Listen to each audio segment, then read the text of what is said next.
I'm a nerd. Nerds. Nerds. Nerds! I'm not kissing a nerd. What is a nerd? Nerd! Holy crap, are we nerdy? Alright, ready to go?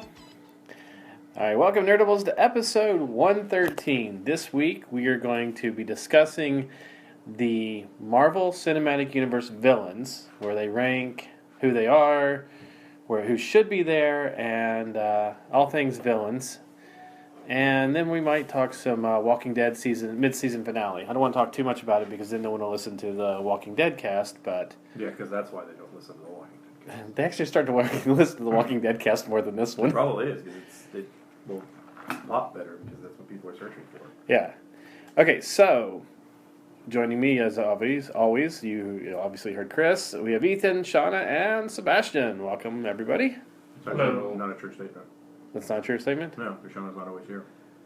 Either Sebastian. I meant you as always, and Ethan as always. But I'm not always That's here. true. Even when you're here, you're not always here. That's true. So, the Marvel villains. And the reason I bring this up now is because, to me, we finally have a bona fide villain. I don't consider Loki a villain. I mean, he is, but he's not a traditional... He was a villain for one movie. Yeah, but even then, he was more of a but I'm not Thor. I want to be like Thor, Daddy. In Avengers, they basically, the Chitauri or Thanos basically promised him Earth for helping to take it over. Like his one movie as an actual... Like, I'm going to conquer things villain. So far, my favorite's been Wilson Fisk. He's just a really, really well-defined villain who... Yeah, can you really count that? You have 20 hours to develop him versus no, 2.5. That's very, very true, but it's the universe. He's better than any villain they've had on Agents of S.H.I.E.L.D. Well, according to Rich, Wilson Fisk isn't a villain. Well, he's an opportunist, as he likes to put it. Look, I tried explaining this to him yesterday. All right, Ethan's got some valid points. He's a villain. He's trying to... I mean, especially by the end of the series, he acknowledges how evil he's become. Yeah. No, I mean, the definition of a villain is basically someone who's against the protagonist. Right. And has a reason to be against the protagonist. Well, no, by that definition, it's an antagonist. Which would be the villain. Not necessarily. An antagonist and a villain are not the same thing. Yes, it's kind all of like... villains are antagonists, but not all antagonists. Antagonists are villains, yes. But he's the main antagonist for the story. But by the end, I accept he's the villain. He acknowledges as much because he's willing to do anything to get what he wants by the end of it, and he's just like, no, I'll kill whoever I need to. But that's the thing is is basically. In the beginning of the series, it's all about him and his drug trade or whatever. Secret drug trade too. He's also a people. So they also forget like, no, he was involved in that drug trade. Yeah, and then once Daredevil starts ruining that for him, his whole focus decides to shift on. Well, I'm going to kill Daredevil. Yeah, because he was using the drug money to help rebuild the city as part of his empire in the business world. Yeah. But was he doing it as his own selfish need to be a... He didn't know he was for power and for... No, he didn't know he was a villain. That's right. He was coming in... Magneto also doesn't really acknowledge he's a villain either. He thinks he's right, even though he wants to genocide humanity. You can't really count Thanos yet. Because he really hasn't done much. He's orchestrated. He's manipulated. He's been the overarching villain, but we still don't know anything about his character as a villain. So far, he's been the puppet master. Yeah, which makes him a villain, but there's still no defining character traits to him, so he's sort of amorphous. He's the bad guy, but why? What's the reason? It's all still very vague. The purposes of discussion, he's the villain. Yes, yeah. We're debating, but he's very vague. We're debating his motives, and his villainy. We don't know why yet. Whether he's evil or not, but yes, he's the villain in the sense of an antagonist. Yes. I'm looking forward to Doctor Doom. Because they just canceled Fantastic Four 2, which, as far as I'm concerned, is just very good news. There's going to be another one? There was. Well, there was. They greenlit it right after the release of the movie, and they just finally announced that they are pulling it off the slate and stopping production. I have a feeling... Wasn't that because it's starting agreed to let it go back to Marvel? No, they haven't. They haven't. That was hasn't- never that official. hasn't officially come out yet, but I suspect that they're just willing to let whatever contracts they have lapse at this point because they basically have to go into production on a film within 2 to. Yeah, well, why would you let the contracts lapse when you could just sell it? You could just sell it back to, which is entirely Or possible. do what Sony's doing, where they're The sharing Fantastic ventures. Four ain't worth that much money. Spider-Man, I understand. No, but Fantastic Four isn't. But the properties that come with the Fantastic Four that haven't been not introduced many yet. left anymore. There's the Skrulls. That's it. There's Doctor Doom and Doc- the team. and But then even Black Panther was not part of the original deal. no.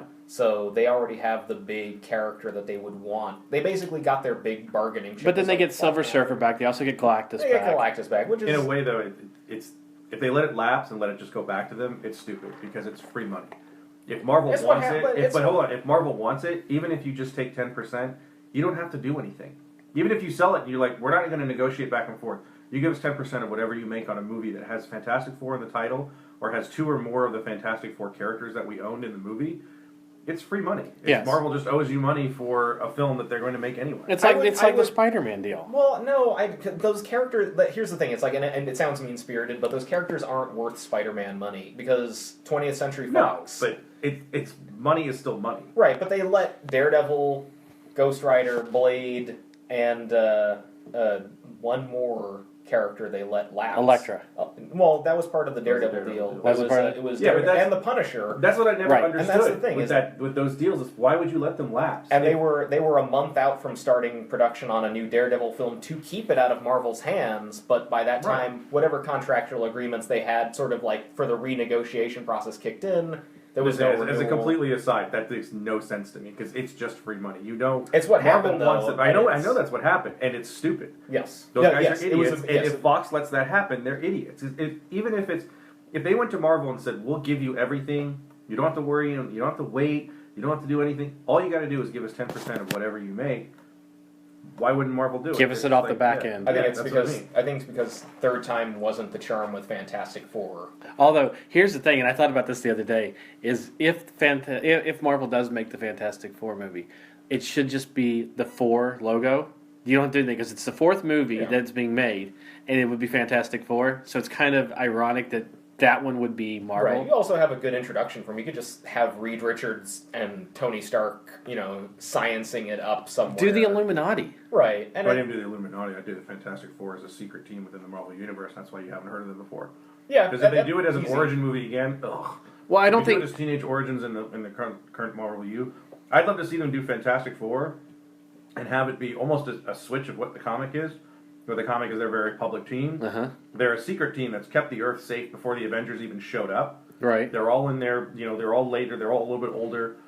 And they're a team that the Avengers discover, and they're like, yeah, we were doing this long before you showed up. Right. But There's we were this doing big it in the purple shadows. Dude, yeah, this big purple dude. We stopped him on the other side of the moon. You never knew what happened. Yeah. Right. And even bring Which in would be different really events. fun. You bring in, They stopped the events and all Skrull these different- attack. Yeah. Stuff like that. That would be great. They won't do it, but that's what. See, I thought about that too. Is if they did get the Fantastic Four back, if you needed to change out Tony Stark, Yeah. could you have do Reed it as Richards. him. No, but you do it as the Tony Stark that we've had in the Marvel Universe was a Skrull, and then that way you can change the character up a little bit. Yeah, you could. There's ways around a lot of stuff, but like that's the thing is the fact that they've already said no, we're stopping Fantastic Four production is like those rights are going to revert back soon, and they just there comes a break even point where they're like we sunk so much money that it's But it depends on what the extended period of time is. Marvel did announce 3 more movies right. for 2020 that they haven't said what they are.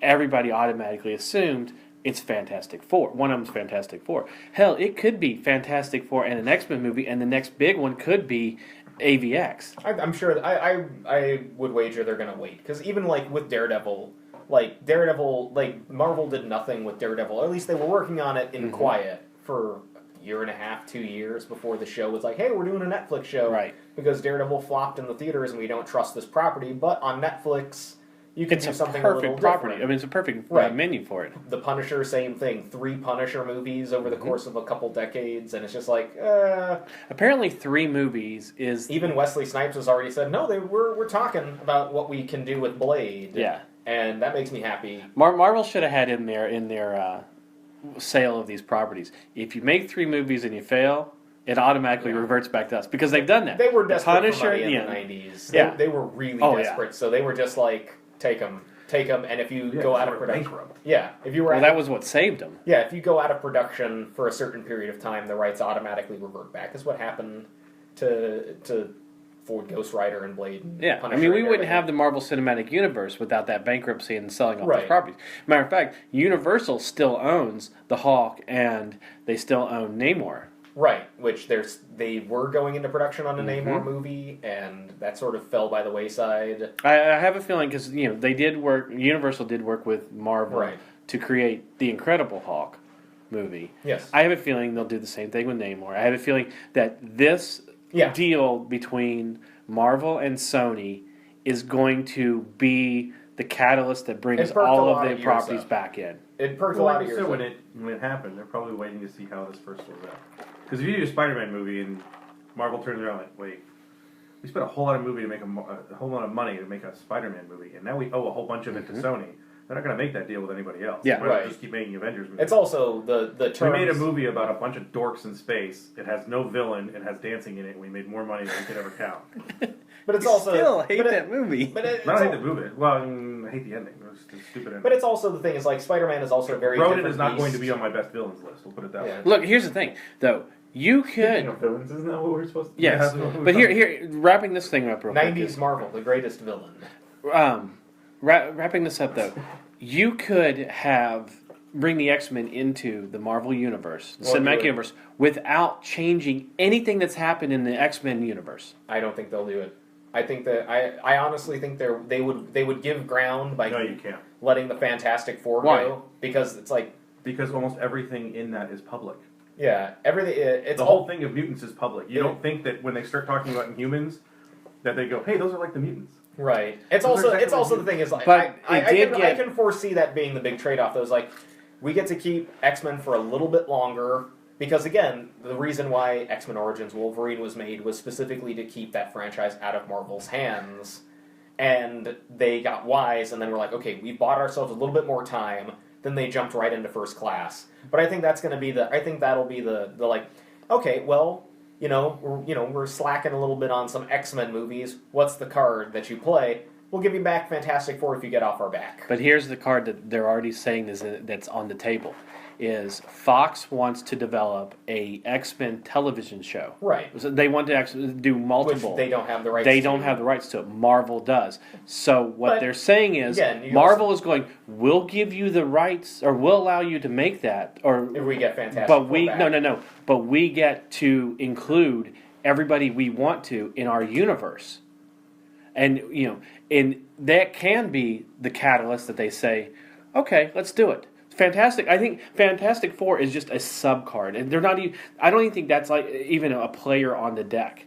That one they're just sitting there going, you know what, we fucked up with this.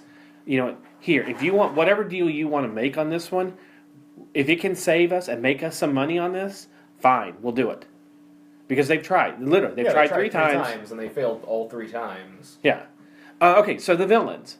We're just going to go within the cinematic universe. So just movies. Movies and So television. the whole Marvel. Then okay, so Just what I mean is my just the number Marvel Studios ones. We're not talking about the Fox ones. We're not talking about Yeah. Sony or anything like one. that. The official Marvel. Correct. Wilson Fisk is easily my number 1. Really, more so than Kilgrave or Red Skull.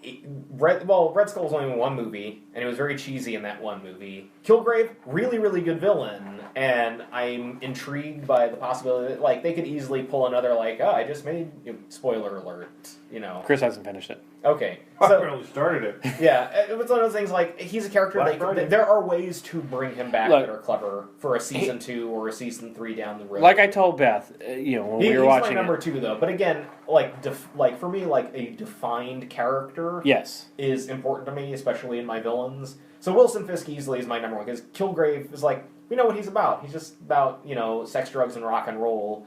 He And, had no redeeming qualities to him at all. right. Even when they tried to give him one, they managed to to put a swerve on it where it worked against him, against everybody around him. Where he, even though he seemed to be powerless or whatever, he still had control of the situation, Right. which is a true definition of a villain. Right. I mean, even so, like the like redeeming qualities, they get into his backstory, and you can sympathize, but then you sort of let go of the sympathies once he's just outright evil. But even with those sympathies, because I thought the same thing. I'm like, oh, here we go. It's going to be another misunderstood villain. We're supposed to. Here's the sympathy card for him. But the swerve that they put on that works so well that I enjoyed it. I was so glad. The only thing I wish would have happened, and I can see where this could be developed into the next one, is the comic book persona of what he becomes, or Right. For me, the big divide is like David Tennant is a really good actor, and he played the hell out of that role, but the character is not very well defined. There's still a lot of like Doctor Who fans freaked out. Right, but he's just like for me, Kilgrave is like, especially in Jessica, in the context of the show, is he's just generically evil. He's basically a mustache twirler. It's like, haha, it's like, the reason I did that is because I'm evil. But that's a classic villain. Right, but that's not that's a classic comic book villain. Right, but not a good villain. Well, he's not. He's Kilgrave. evil, Kilgrave isn't. Let's get it this way. Kilgrave isn't a kingpin. He isn't a Red Skull. He's a second to third tier villain. But for me, Wilson Fisk is my number one because he's not only acted really well by Vincent D'Onofrio, he's also a very well-defined character, and you learn a lot about his history, and you learn a lot of... there's a lot to him. These many facets. Yes. Kilgrave is just like, aha, now I've done this mind control trick because I'm generic bad guy. But but that's not to say that David Tennant played him poorly. No. So that, for me, that's the divide. You're not talking about the acting. You're not talking about even the writing of it. He was well acted. I mean, David Tennant acted his ass off as Kilgrave, but the character as a whole... he still had that a little bit of a likable quality to him. Because he's also very charming. Yes. But as a whole... Like, it's kind of like Nazis in movies. Nazis are just like, you can no matter what you it is, can you mow, dress them. You can mow down 1,000 Nazis in a movie. Nobody's going to feel bad. You don't feel bad for Kilgrave. He's not like, again, it's just like, oh, he's just generic villain. That's that. Right. And for me, that's my divide for him. It's not to say that he was acted poorly, but for me, like, Wilson Fisk, like, of every Marvel villain who's ever appeared, is like, boom. Like, holy shit, that guy is not only evil... He's crazy. You can sympathize with him. And Vincent D'Onofrio brought so much to that character. Just the subtleties when he's staring at the white painting. What about Malik? No, again, you don't like. There's no interaction with that character, and he's another one. I want to kill all of the Asgardians. Why? Do you vague reasons? Malekith from the second. That was terrible. Do you think that, like Ronan, he was absolutely no motivation from him whatsoever, except I'm just bringing the dark to bring the dark. That's it. Nothing was done. So at least Ronan had more of a motivation. Not even. Ronan was another, just like, I'm doing the evil thing because I'm evil. Well, no, he wanted to get revenge on Xandar. Yeah. Why? Yeah, that's the problem. Really, why? That was Ronan is a terrible villain. It was very, like, again, like, terrible villain or misused villain? He's a terrible villain in that film. You're just talking about the film. He is a terrible villain in that film because he is... All the subtle nuances of Ronan are thrown out. Yes. He's very one note, and then the one character trait that he has disappears in the most important part of the film. What, at the end? Yeah. Yeah, his ruthlessness. Yes. You completely and utterly destroy your character because a bunch of people in a writing room went, okay. We wrote ourselves into a corner. How do we get out of this? We need a MacGuffin. Dude. Okay, let's have him dance.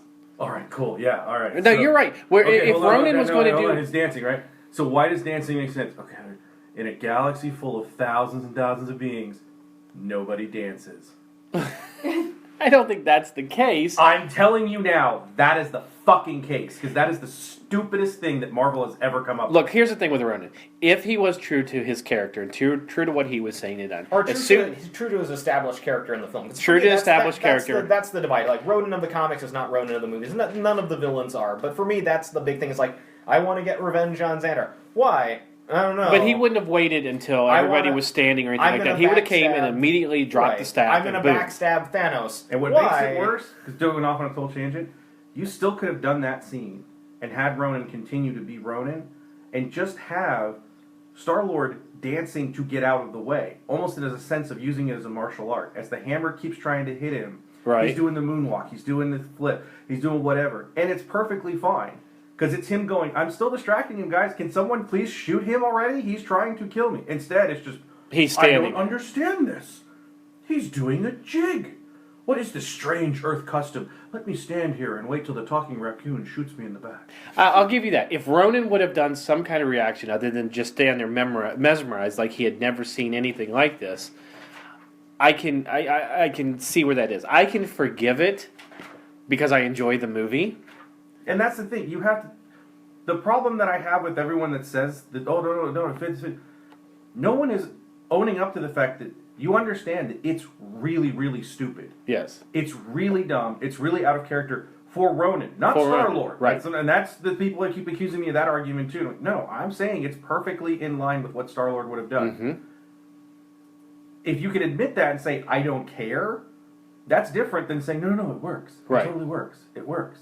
Which is when we first started having this argument, you kept telling me it works. I'm like, no, it doesn't. Well, the more I've watched it, and I have watched it And again, more. one of my biggest problems with it is the backtrack that they had to do for the rest of the film is this idea that somehow in space, music and dancing don't exist. But they've already covered, because they already had that established that it does, because you have Star-Lord and Gamora standing there in nowhere, and she's putting he has the headphones on, and he's kind of swaying back and forth, and she says, I don't dance, I'm a warrior. So they kind of established this. Ethan, you had a good point last night about the Kingpin, about Fisk. What I honestly, to be honest, it was late last night, and I've totally forgotten what you said. Ethan has to. Yeah. What did I... Because you were so worried that you wouldn't be able to get your whole statement out, and I wanted to give you the chance to actually say it. No, I think it was what I said earlier. It was just a matter of, he was on track to building his empire, and basically Daredevil stopped him, and he focused all his energy on killing Daredevil, and that's why I consider him. So Daredevil turned him into the villain. Pretty much, he was the only thing that was basically getting in his way, and so he focused all his energy on killing Daredevil at that point. Okay, what about the Ironmonger? What about, Obadiah? No, I again, he's double dealing. He wants to make his own suit for military purposes. For me, as much flack as Iron Man 3 gets, the character, the idea of the villain of Aldrich Killian and AIM makes them really good villains. He's my the number two villains in Iron Man 3 are actually really good. Yes. When you have him and the Mandarin / fake Mandarin. Right. Is the most interesting thing with that film. Everything else in that film fails those villains. What about... And it's the idea of domestic terrorism. He's a technologies manufacturer who is creating he's basically creating fake terrorist attacks to up his own business game. Right. He's creating, his own super soldier program. But he's got very clear goals. He's like, people treated me like shit for years. Now the tables have turned. I can make money off of all these idiots. Mm-hmm. And they did it a lot better than they did with... and even the idea of Amazing Spider-Man 2. Right, and even with a character like the Mandarin who, via the short films, we know is real, and the idea of, AIM has co-opted his image. It'd be like if a Blackwater decided to start using Osama bin Laden's visage to start new wars, and him the whole idea is... and him getting... That would be an awesome... Well, no, but in terms of a realistic scenario, if you were to offer it would be that something like Blackwater or ISIS is actually propping ISIS. Yeah, right. Is funding ISIS, and it's an old story. It's been in a lot of different things. So the original Iron Man story is the same thing. Yeah, Stain hires him to kill him. Yeah, he was paying the 10 Rings to capture and kill Tony Stark. Right. And in the end, we find out the 10 Rings is still its own real organization, and then Blackwater has essentially co-opted the name of the 10 Rings to commit all these terrorist acts, and they're already terrorists, and they're upset because now it's like no, we've got a mystical purpose, and you've basically sullied our name for inconsequential nonsense, and then they go to kill poor old what's it, Trevor? Yes. Because we always talk about on the show that you shouldn't have to watch one thing in order to watch another or understand another. But do you think that Hail to the King is the redeeming quality for Iron Man 3? No. I mean, because the idea, they were setting up the 10 Rings organization in the first two movies. And obviously they're continuing in the 10 Rings. And as I said before, the most interesting thing with Iron Man 3 is the Mandarin. Right. When he's proven to be a fake. Everyone lost their mind because they're like, it's not the Mandarin from the comics. Who cares the Mandarin from the comics? That was actually the most interesting thing I found in the entire film. Hail to the King basically gave you the cake and basically Iron Man 3 gave you the cake. The Iron Man saga gave you the cake, and then Hail to the King allowed you to eat that slice too, because they're like, okay, you know, he is the fake Mandarin. There's a real Mandarin, and the Ten Rings which it's all an afterthought. Honestly. Well, as Chris had said, it's all an afterthought, but it's like no. AIM was using the name of the Ten Rings to commit horrible atrocities. But it's all an afterthought, you know, on the production side of things. Well, you were saying, Chris, the Iron Man 3, for all of its failings for me in lazy writing, it at least left itself open to change. That you could change it. Like, hey, if fans hate this, we've got a way out of this. Yes. It's the DC thing with... But that's what you said, that's what you felt like Hail to the King was, that because the fans had such an uproar about it, that was their way of fixing it. Yeah, I mean, it's the old story of DC versus Marvel when they brought back Jason Todd and they brought back Bucky. Mm-hmm. They brought back Jason Todd and they revealed him to be Clayface because they were too scared and go, oh, and then they're like, oh wait, everybody liked this idea. Okay, Jason Todd is back. Where Marvel, Joe Quesada and company, when Ed Brubaker says, I want to bring Bucky back, go for it. Yeah. What if they hate it? We just kill him again. Yeah. We just kill him again, and it's Cap's fault all over again, and now you've got another 5 years of stories of him feeling guilty that he lost Bucky again.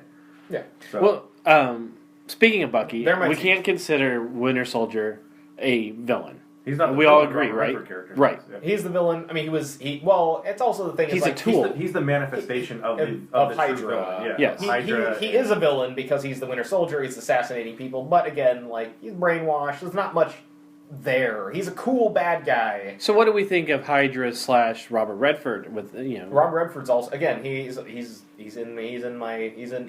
probably my number 3 because again, he's a well-defined character. He is. You get what he's doing. He again thinks Hydra he's is the good also guy. very well defined because again, Hydra in Captain America is just like we're evil. Oh, we've turned our backs on the Nazis. Why? Vague reason. Do you think that Hydra had more of an agenda? When Cap is that the Nazis weren't going far enough. Right. So like the Nazis are going to get to this point in 1,000-year arc. Who cares? Yeah, I've got a mystical power from another universe. But it was that I also can use to destroy the entire world if I really. But in the want movie, all that is very vague. Yeah. Do you think that that Hydra was more defined in Cap 2? Yes. And had more of a purpose? Yes, and they're also very different than how they ended up in Agents of S.H.I.E.L.D. too. Agents of S.H.I.E.L.D., they've just sort of become vague bad guys again. Well, in a way, but it makes sense because they are very splintered. They have, they've lost all of their heads, so to speak.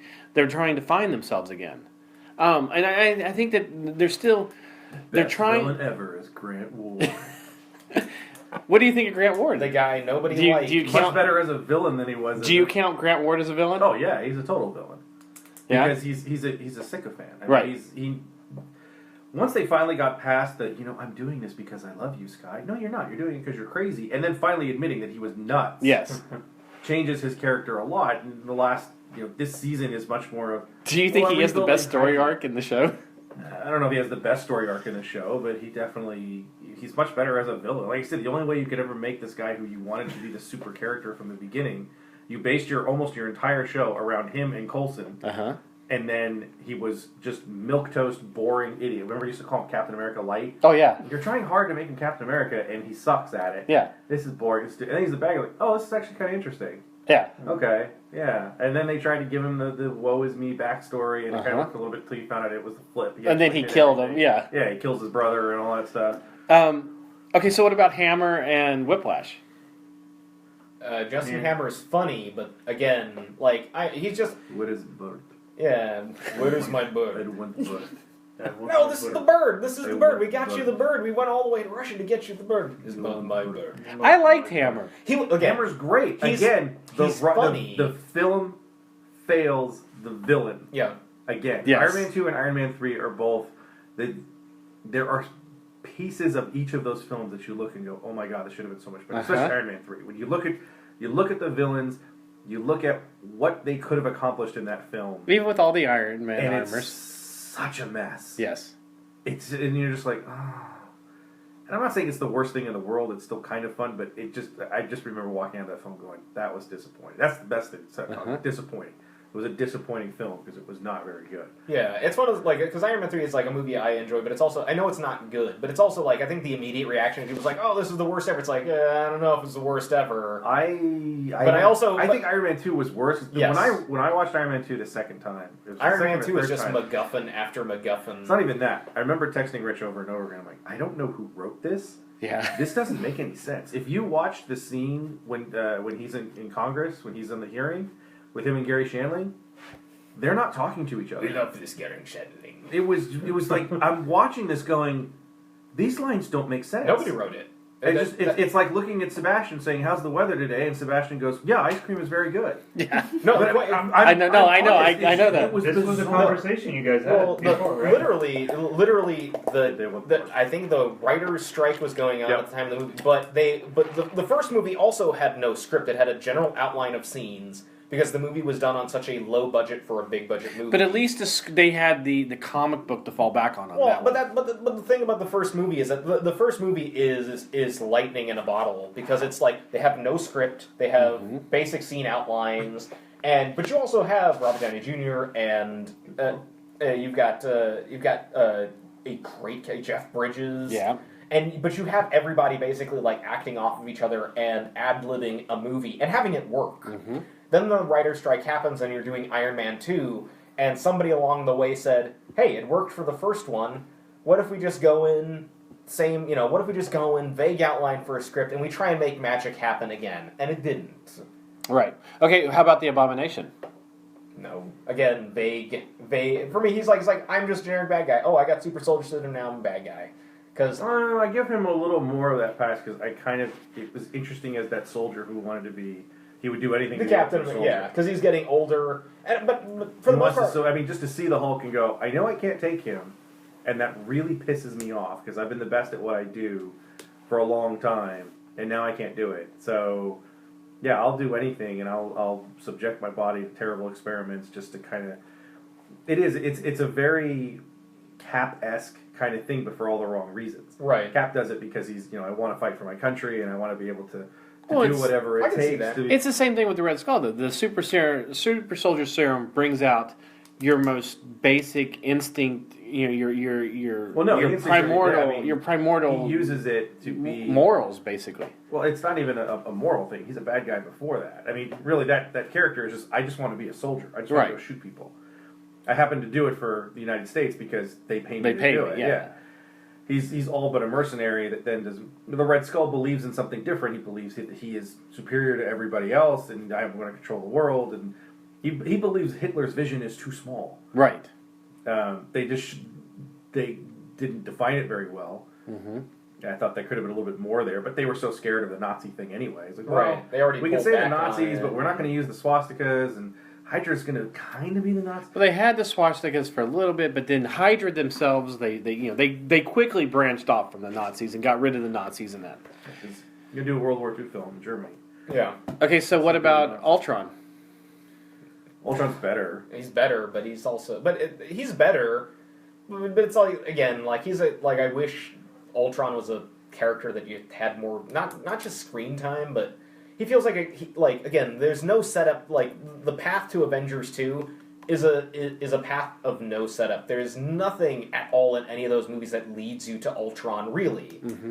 Versus the first film where like everyone's gathering the pieces and then the invasion's coming. This one's Right. just like it's like, oh, each of these movies are sort of working on the Infinity Gauntlet still, but then there's no payoff to it. Yeah. It's just you have if the series of movies was the development of AI, and then you got to Ultron as the big Well, bad. I think that the drop in it is that Tony is trying to do what S.H.I.E.L.D. / Hydra is doing in Winter Soldier. right. This idea of we're going to build better technology and better weapons of destruction because we need to stop everything. It's basically Right. Minority Tony's Report. trying We need to to- stop it before it Yeah, But happens. that's everybody around the character of Ultron. For me, the character of if Iron Man 3 happens, which they do sort of set up like he's paranoid because of the alien invasion, and then you have Winter Soldier. It's like if there was a better path to creating the AI, what is Ultron? Because in the movie they make vague references to him having tried to do this before and not having that final piece to get it done. But that wasn't in any of the movies. Jarvis works too well. Right, exactly. Yeah. Jarvis is too good at what he does beforehand, and you're like, there's nothing wrong with this. Right, especially when Jarvis is controlling the Iron Legion in Iron Man 3. It's like, he's already good at his job. He doesn't need Tony Stark anymore. Right, but for me, that's the divide for a character like Ultron. It's like, Ultron is kind of funny, he's vaguely...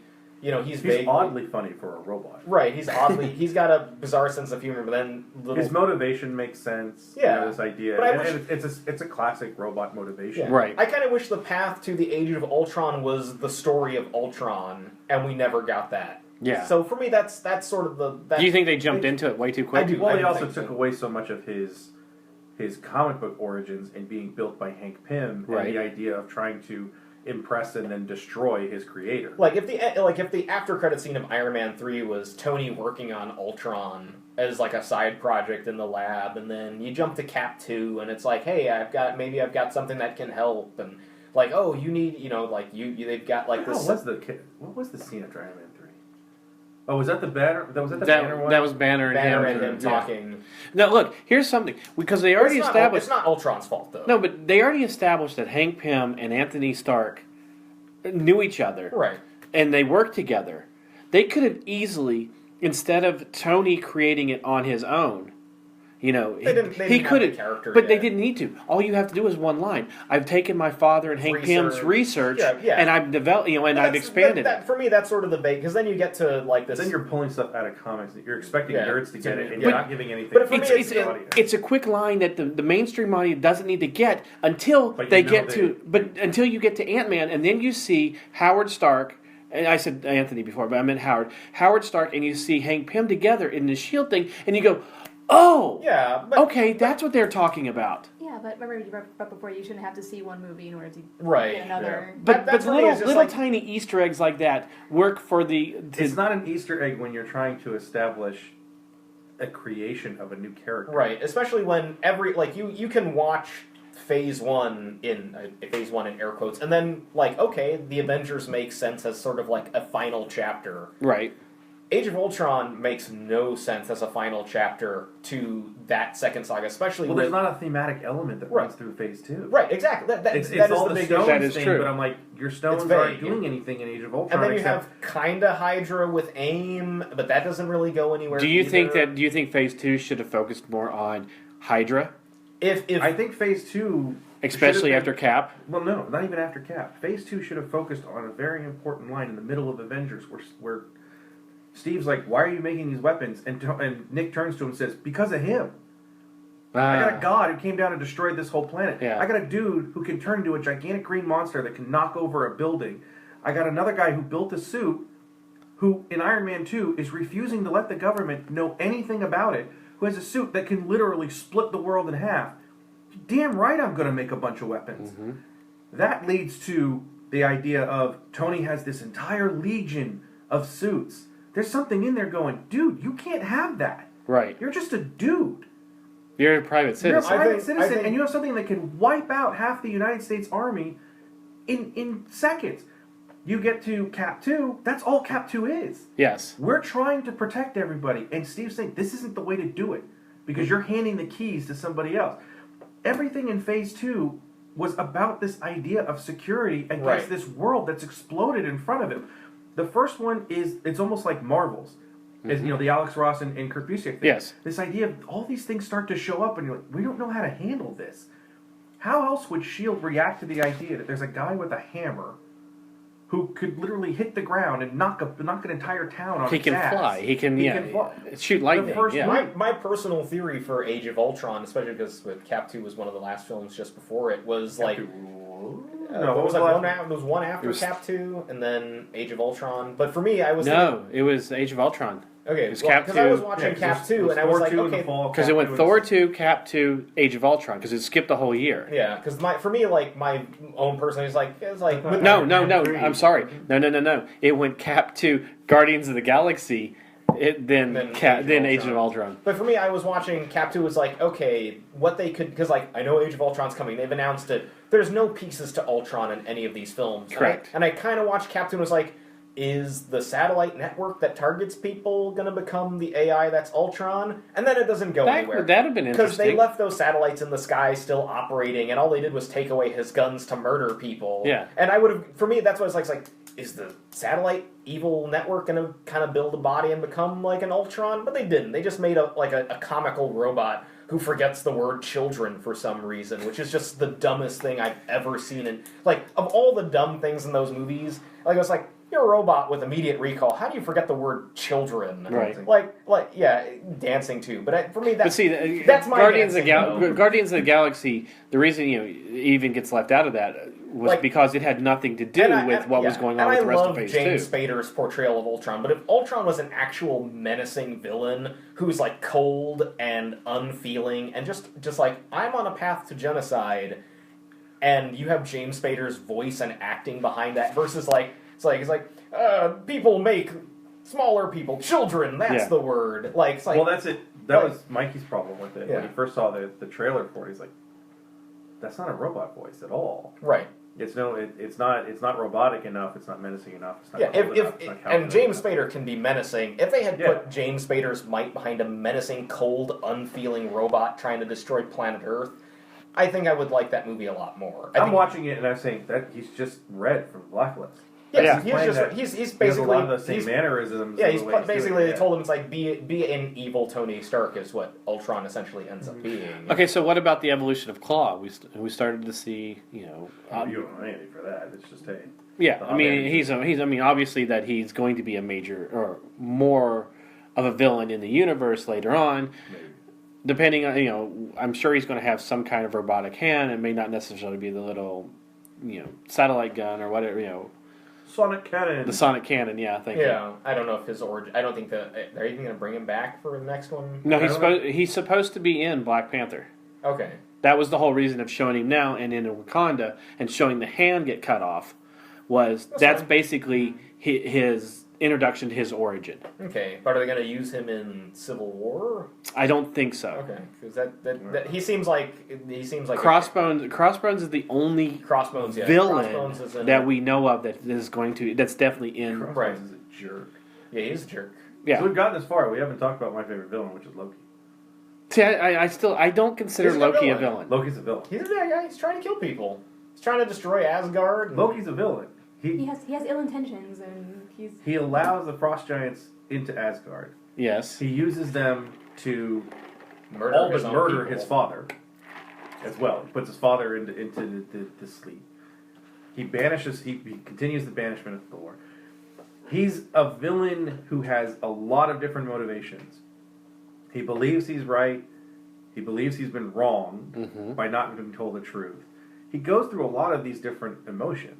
Yes, you've seen him in and he 3 still films. loves his brother. He still loves his brother. It's a very complex relationship, which is why I really enjoy it. I'm not saying he's not the villain. You're going to destroy the earth. He's not the Kilgrave. And it also helps in how wonderful Tom Hiddleston is. When you're in Avengers and Thor comes and says, "Stop this," and he looks and says, "I can't." Yeah. And to me, I can see it in his face and his voice. Like, I don't know what I just did.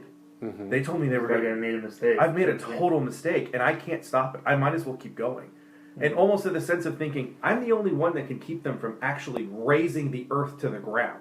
Right. We're going to fight enough to kill you guys, and we're going to stop all the armies of the earth, and we're going to be an occupation force, and all of them are going to do exactly what I said. Everyone's going to kneel before me. The scene in Germany is very important of this idea. Like, isn't this easier? Right. Isn't it easier just to listen to me? Just listen to me. Get down on your knees. I'll take care of everything else. Everything's fine. Mm-hmm. And here, it's what the Chitauri are to him. It's like, you guys can go have the universe, go get your stones, go do whatever you want.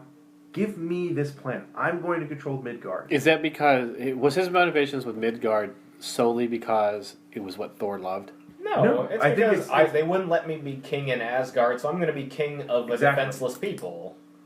He believes he is a natural leader. And you get to Thor 2, and you have him as that villain, and it's like, well, no, I'm going to fight with the good guys. And no, I'm fighting with the bad guys. But he did. At the end of it, yeah. And he's taken over the world. He's hidden his father, and he takes over. Yeah. It's awesome. He's my favorite villain in terms of if you're going to talk about an antagonist, villain, or whatever. A lot of it is based on how wonderful Tom Hiddleston is as. But do you also think it's because they've had multiple films to develop? That's what I mean. He has 3 films as a character, if not necessarily the villain. He's not really the villain of Thor 2. Correct. He's in fact the hero of Thor 2 for a little while until you realize that he's allowed himself to be killed on the planet. So then he kills the guys who are going to find him. Then he kills Odin and takes over. I don't know if he kills him. I think he replaces Odin. He's killed because Anthony Hopkins' contract ran out. He doesn't want to do anymore. But they could always recast. He and then hid be him in Valhalla. You could hide him somewhere. No, there's an out. I mean, no, but he's still the implication is that he's killed the Asgardian soldiers who came to take his body. Yes. Because he was like, well, we can't find him. And Anthony Hopkins like, no, my character's dead because I'm not coming back. But it's also like, no, they recast you and come up with a different explanation later if they really needed to. For now, there's so much makeup and stuff, and he's usurped the throne, which is evil enough. Okay, so what about Cross in Ant-Man? Where do you? He's a mustache twirler. He's funny and he's good. Again, well acted, but he's also just vague, shrinking technology. It doesn't work on people yet. Bizarre that's sheep. So much of it is... But it's also becomes dude, do you not realize how much money you could make? I'm going to sell it to generically evil bad guys because I'm generically evil. But his motivation is money again. No, but they wrote it off as money. That's part of the problem. No, but it's also motivation is money.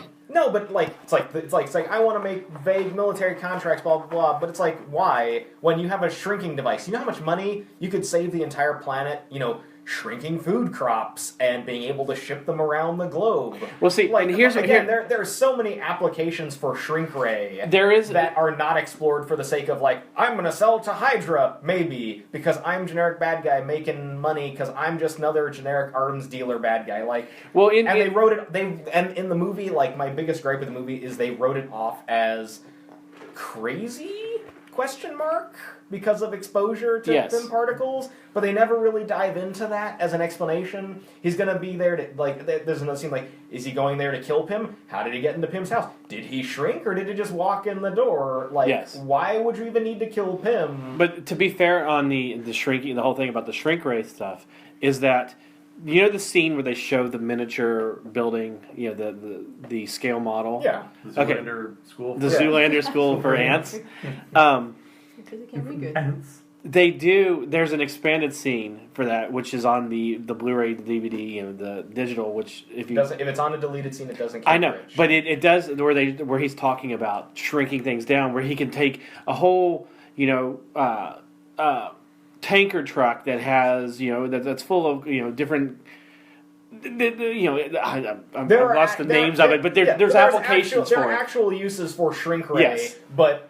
He doesn't use it because he wants to sell it to the highest bidder. Right, but again, it's like you have shrink ray. You've cornered the market on shrink ray. What the fuck you mean cornering the market on weapons applications for shrink ray? You can make there is billions to make amongst so many smaller companies than just generically imagine a world where Hydra pays really. But in reality, most companies, if they can get a military contract, I know they're set for ever. But again, the deleted scene it talks about the other applications for shrink ray, but because it's deleted, it's not there. True. And my bigger issue is that the idea of using shrink ray for solely that is just so small on the scale of practical applications for shrink ray. Wait, you're saying the motivations for shrink ray are small? Yes. God. And it just it's one of those things I like Ant-Man as a movie, but it's also he's just so generic. I'm making weapons. I'm making this technology to sell it as a weapon. I wish I could find the thing that was posted on Facebook when Ant-Man came out. There was a guy who just absolutely deconstructed and destroyed that film. And when you read it, you go, oh, that's bad. Because it basically says nothing in that film. If you apply any sense of common sense or reality to it, right, makes no sense whatsoever. I want to find it. That's right. For me, that's sort of the motivations of of Cross are just so like generic. Like, I'm gonna sell 2 weapons, people. Why? Because he's crazy. But it's also well, man. Hank Pym didn't respect me. He didn't make me. You know, he didn't give me. Then you kill Hank Pym on your own time, Yeah. and then you make a giant cow that can feed Texas. Like again, like the thought, like it's like. You're thinking small, Cross. Imagine a world where you could make 1 corn and grow it to the size of the Empire State Building and feed all of Africa. Yeah, see, that's the thing. Like, the shrink ray is the important part, and the embiggen ray. It does both. That's the difference. It's the Simpsons Halloween episode where they shrink Lisa when she creates her own culture.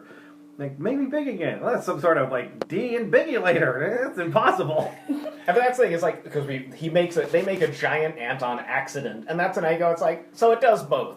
That, for all intents and purposes, technology does both, which is basically like, okay, that means you can use it for future characters later and whatnot. Now, one of the nice things that Ant-Man did do for their bonus features, and it's fun, but, yes. but for me, that's the thing. Is like, it's like, dude, you're thinking small. If you're thinking weapons, like, imagine if you could, shrink entire pallets of technology, like computers to kids in Asia. Like, you can send 1 million computers over in a single shipment because you can send a lake over. You can shrink. Yes, exactly. You can shrink a lake's worth of water and then condense it and then re-biggin it back over. Re-biggin it.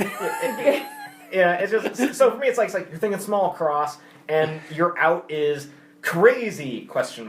Is he crazy? I don't know. But one of the things, go ahead. I was going to say, like, my problem with Cross is that he just doesn't. I guess I don't like him because it just seems like he's just too petty, I guess. Right. Like, But he's very petty, yes. He's also I don't know, he's like Hank Pym. He's like classic Hank Pym in his own way. Like, he just didn't.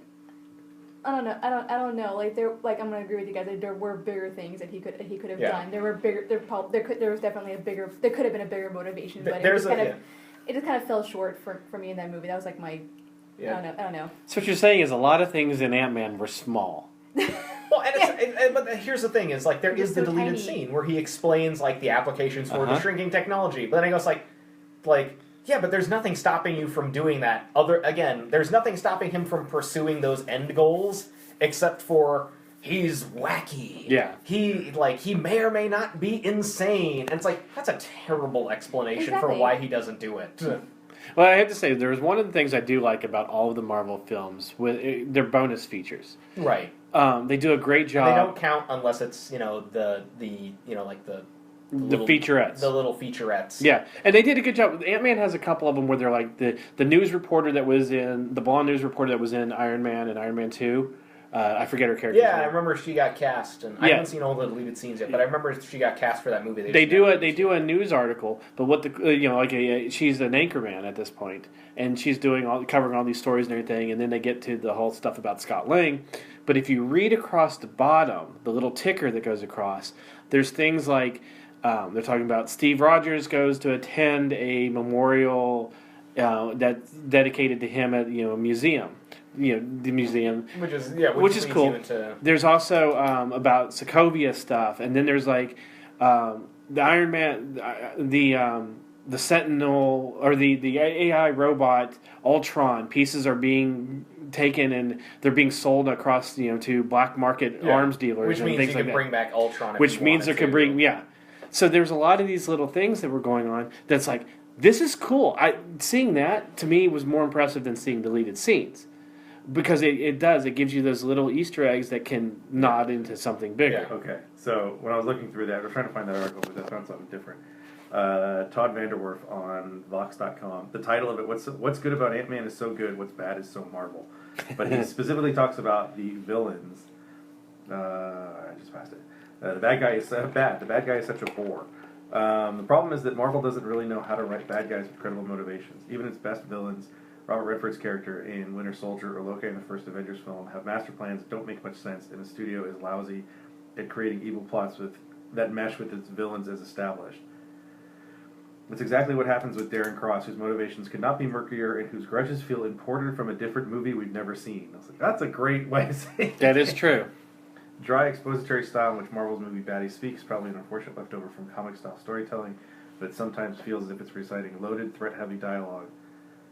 It feels as if reciting loaded, threat-heavy dialogue is all Darren knows how to do. It leaves Stoll, a tremendously talented actor, stranded.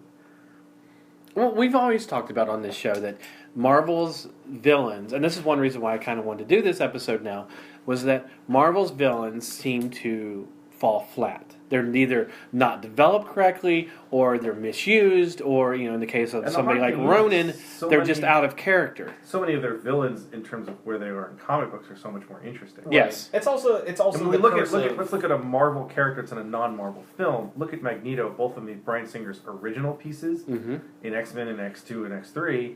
Not so much with X3, but especially in X2, and also with First Class all the way through. A great villain who is very. There's so much to him. There's so many nuances and pieces and all of these things. You see him in X2 fighting for the good guys to stop this, and then quickly turning Cerebro, this fake Cerebro, completely around to use it to kill all the humans. Well, it's the same thing, kind of like Kilgrave, though. But it's also no matter what good things you do. Interesting is that he's literally become the monsters that tried to destroy him as a kid in the Holocaust. Right. And he's completely blind to that, and that makes him compelling, because you can have characters, like, especially a character like James McAvoy as Professor X, sort of being that, like, what are you doing? But it's also everything that Mystique does at the end of Days of Future Past, and it's just like you're just doing exactly what they think you're going to do. You're giving them exactly what it's that self-fulfilling prophecy. It's like, they think mutants are monsters, and look at what you're doing. Yeah, and he has done good things where he's the whole thing with JFK where he tries to stop it, he screws it up or whatever. But the whole thing, but it's also no matter what amount of good you do, it's still not going to change what has been ingrained into me either by nature or nurture, and the fact that I have my self-fulfilling prophecy that I have to get to. And I know that I'm right with this, that, the Loki scenario, okay, I can help Thor out, but you know what? I'm going to help Thor out because it's going to get me to point B of my goal. Right, which he gets to in Thor 2, even though Thor 2 is not a great movie. He eventually has that moment where he's like, helping this temporary alliance with my brother allows me to seize power while he's paying attention to the threat elsewhere. But also allows me to, and they didn't expound on that until the very end. Where but it also you feel like in it that his motivation to at very least to try and stop Malekith is genuine because he doesn't want to see Earth destroyed. He wants to rule it. Right. So in this case, like I don't want to see Earth destroyed because I eventually want to rule this planet, and then somewhere in the middle realizes I got a chance to take over Asgard again because I can just do this and then we do this. I mean, it's subtle and. I wish they would have. I do like that. Like my big thing for Thor 2 is like a lot of that stuff is so interesting, but you have to sort of put the pieces together yourself. Kind of wish they would have taken the time to sort of do that tangent of him. It's like, well, how do you usurp the throne of Asgard while your brother's fighting? It's like that would have made for a nice little, Marvel mini movie. Like, it's like, because that's interesting. Like Thor fighting Malekith is just boring.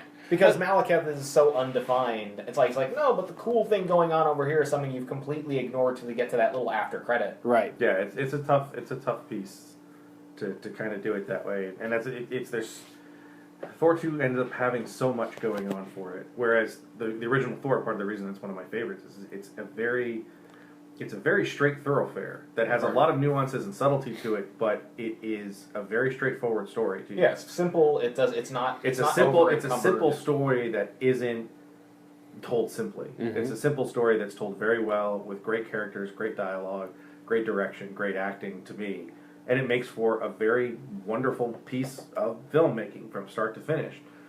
And there's very few that I find do that. Winter Soldier does the same thing to me for that. I mean, those are two of my favorites. Avengers takes a couple of left turns in the middle because it doesn't. Some of the stuff in the middle just doesn't make any sense. Okay, so let's go around the table. Shauna, your favorite villains. Let's go to top 3 because there's not that many that we can probably go down. Yeah. Okay, so the thing is, I still have a lot of catching up to do when it comes to movies. I haven't seen many movies, but I do like Magneto. We're going with just the Marvel Cinematic Universe. I know we've talked a lot about Magneto. Sorry, Magneto anyway. Sorry, I know, That's okay. Magneto's in the background. good. Yeah, so. he's so good that you don't even know what's going on in the Marvel. He's in there. He transcended into the Marvel Cinematic Universe. Let's see. Just go with the ones you've seen. I don't know. It's like I guess like Loki in the first Thor movie was pretty neat. I like him there. See, I'm gonna say Ironmonger from Iron Man 3 too. I think it was. Number one. Number one. I'm sorry. I'm confused. That's also Jeff Bridges, and Jeff Bridges is awesome. Yes, Jeff Bridges is pretty neat. And let's see. Sorry, I have not seen many.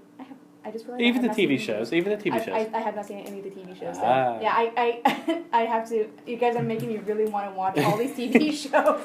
Let's see. And I just haven't seen many movies. I can't really make. Well, give us one more. I can't really make a sound judgment, honestly. Okay, so we have Loki and Ironmonger. I think Shauna's third villain is the crunch of time, not being able to feel it. Yeah, like having a life. Yes, yeah, like having a soul-sucking job and not having. Okay, I'll let you off the hook. Watching anime. Sebastian.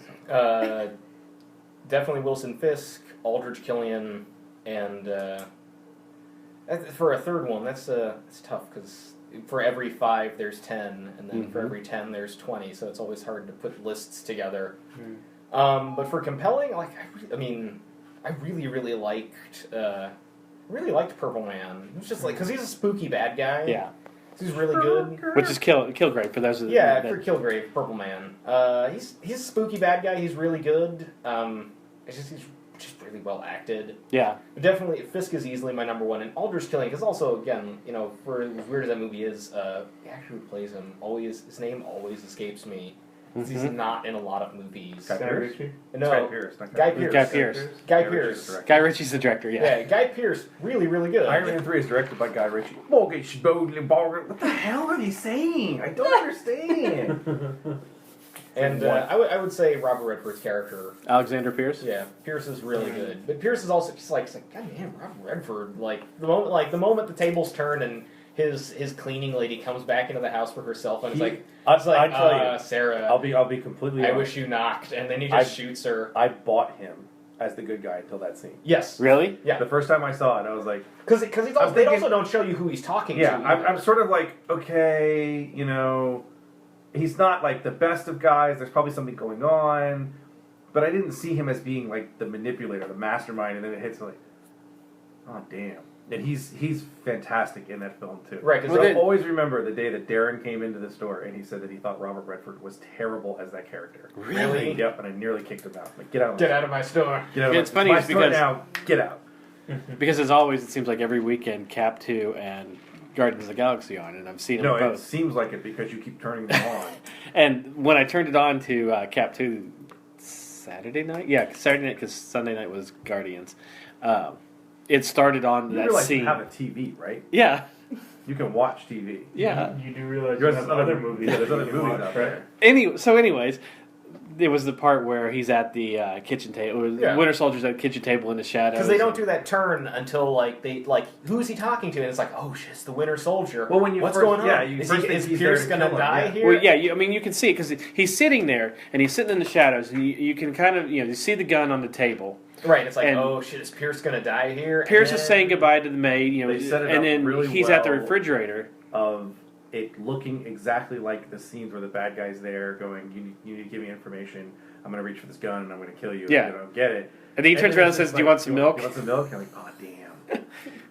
River runs through it. But it's also that, you think... But you also get the feeling like maybe he's going to be a little cool before he dies. He's got a level head. Exactly. He knows his moment's up. He wants some milk. All right, let's do this before you blow my brains out. And then his cleaning lady walks back in the house, and then he grabs the gun from the table and kills her. It's just like, oh, crap. Ethan?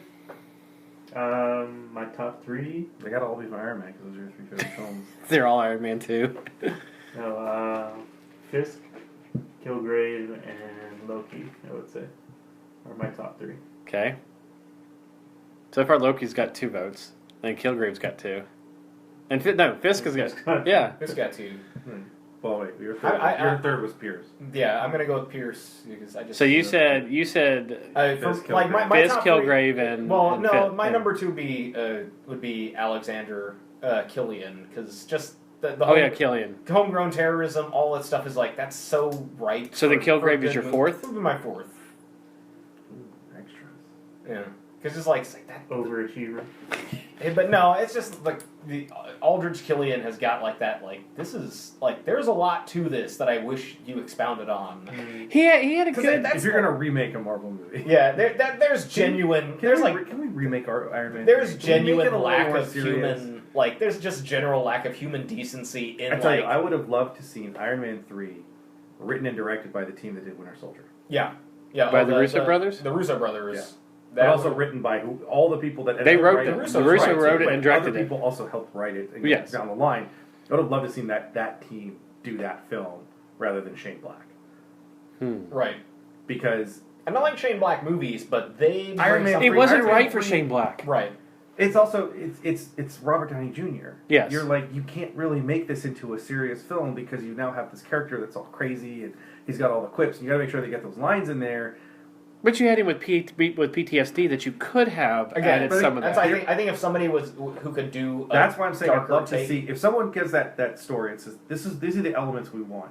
We want domestic terrorism, we want the 10 rings, we want Iron Man to be really affected by the battle in New York, all of these things. Go do something with it. There's something underneath what we see in Iron Man 3 that's really interesting. Right. And really good.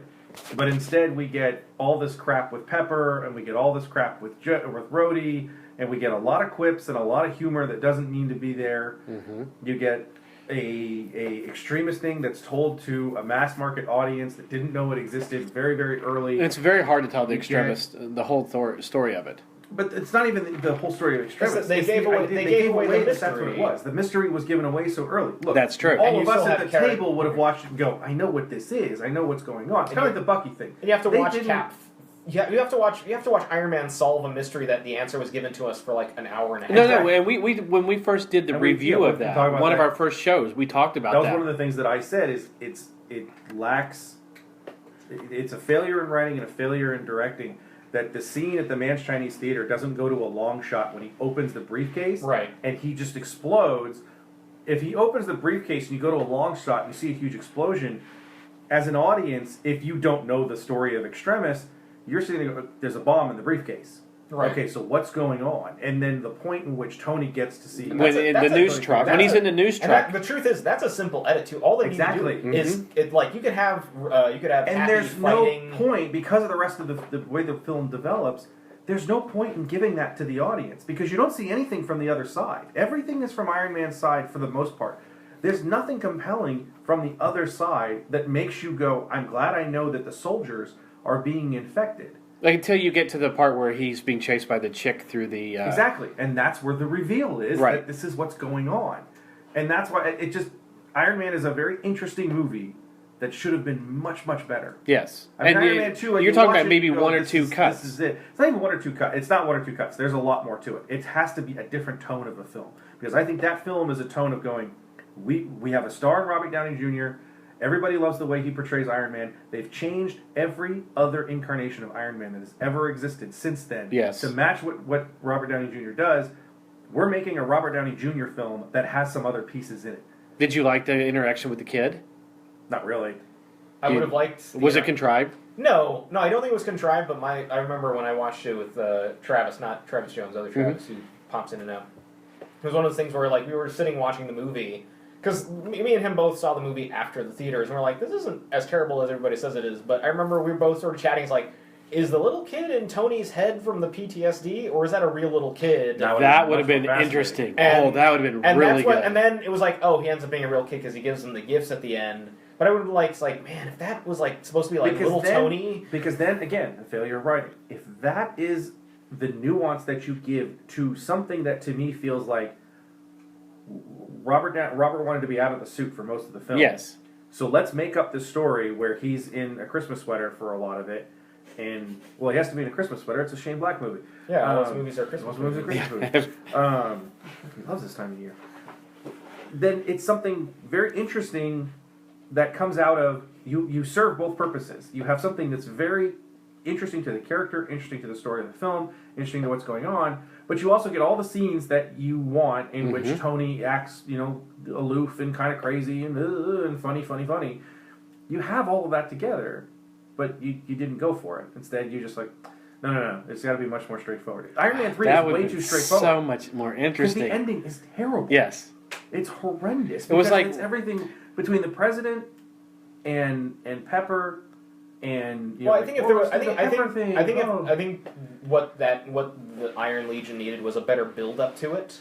Yeah. And because it's a really well shot sequence, it's really well paced. There's not a lot of confusion to the sequence of itself because that's something that I'd have to watch it again because I actually disagree with you. Yeah, but I don't think it's not a scene that really gets away from you. It's very concise and like the direct objectives. Rhodey's going to get the president and Tony's going to fight to save Pepper, and then the suits are doing their own thing. There's not a lot of like, wait, what's Tony doing now? It's very clear. Oh, I can see it from there. It had a nice pace to it. Yeah, right. It was too much. The problem with that last scene is also that it's again, selling toys. No, it's not. No, because they didn't sell any of those toys. They made more figures of suits that didn't exist on screen for Iron Man 2 than they ever did for Iron Man 3. Yeah, Sideshow's been selling it. Yeah, Hot Toys is making. Yeah, Hot Toys is making money. Bank. Whatever that other company was that made like almost every suit. The problem with that scene again, Rhodey, you can't wear the suit. Nobody else can wear the suit. By the way, the president's in the suit. My girlfriend's in the suit. Sorry, Rhodey. The implication is that you can't make the suit work. The president is trapped. The suit when he's in the War Machine suit is that the president's just trapped in the suit like an Iron Maiden. Right, but because it's just. Pepper does fire the repulsor. Right. That's the only thing which you do. Yeah. Which is like, oh wait, so it's only sequenced to Tony and Pepper now. Right, and it's also one of those things where it's like, there's no reason for her to be able to fire it. Yes. She could have just kicked the little rocket and have it explode without the need of the repulsor. She just puts it on her arm, which is whatever.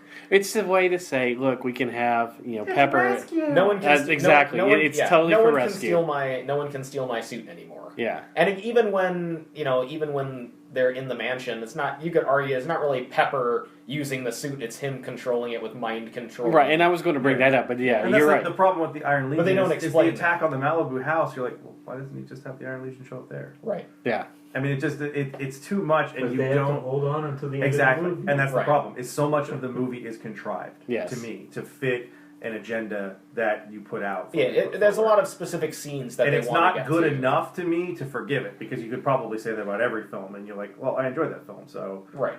Okay, so Chris, obviously Loki's your number one. Loki, Pierce, and Wilson Fisk. If we're gonna take the TV series. Well, I'm going to say Malekith. I'm just kidding. If we're doing that, I'm taking Grant. Ronan. I'm taking Grant. I was going to say Malekith, Ronan. I'm taking Grant, Ronan, and the writers of Iron Man 2 and 3. Oh, wow. Those are the true villains. Yeah. And whoever started feeding Gary Shandling donuts. That man looks like he eats bees. What? Like eats bees? See, I was going to throw. I said like Gary Shandling looks like he started swallowing bees, and they stung him from the inside, and so everything just got huge because his neck. He does not carry his weight well. So I was going to add Stillwell and Shandling's character into those baddies, but they're just they're obviously pawns. So this is young Gary Shandling, Shauna. He looks normal. The Gary Shandling show, Shauna. I'm gonna find Gary Shandling. Yeah, I'm trying to find. Just go to Cap 2 pictures. Post B digestion. I guess my top three would be because I always had Red Skull in my top three. That's not. It would be there we go. That's Cap 2 Gary Shandling. Yeah, it does. Oh my god. He just looks like he eats bees. But I've got to say that is going to set the day after Botox. Oh god, like that is his face. That's getting eyes Botox are being swallowed up by set. the bee stings, and yeah, he looks like he's having an allergic reaction, and they have just make up his face. So and my even top talks three. He's like, oh Oh yeah, he can't talk anymore because that was a great impression. Oh, look, your tie. I like your tie. I'm going to my limousine now. My back hurts. My back hurts because she's a 22-year-old. I had a show on HBO. Do you think people noticed? I had a show on HBO before. Hail Hydra. Hail Hydra. which sparked a whole. Kermit the Frog. I couldn't even. How many memes do you think there were actually done for that Hail Hydra? I don't know. I made like 7 of them. Too many. The meme went from good to dank. Oh, I got into it early, so it was funny. anytime there were 1 to 10. The Yoda and Luke on Dagobah, and the Prince William and Princess Catherine on the balcony after their wedding. It was funny for maybe 5 or 6 image macros. Then it became everywhere. Then it became a meme, and then it just went to dank, and it was too much. Okay, so I would have to say mine are Pierce, Kilgrave, and Loki. Yeah. So, yes. So Loki, Pierce, and Kilgrave, the 3 out of 5. So those would be the top 3 then. Loki would be probably number 1. The Collector's not one of your favorite villains? I don't consider the Collector a villain. Wait. The Collector, he's an opportunist. He's not a villain. Yes, I guess. He was going to give the gem to Thanos, possibly, was the implication. But you also have to remember, at the end of Thor 2, they take him, or he's going to use it ether. for his own ends, because he's like, that's $3. But with the Collector, most of now I have 3 of them. I can make my own Howard the Duck movie. Yeah. But even look at the comic book. The Collector was never working with Thanos. Right. He was. He's very ambiguous. Yes. He's very ambiguous. But he wants to collect it. He's like all of us that we hoard things. We collect our toys. Right. He's the audience. Yeah, but he also very nefarious when he wants them all. It's like why don't you put the whole damn world in a bottle, Collector? Yes. Which is basically what I expected to happen.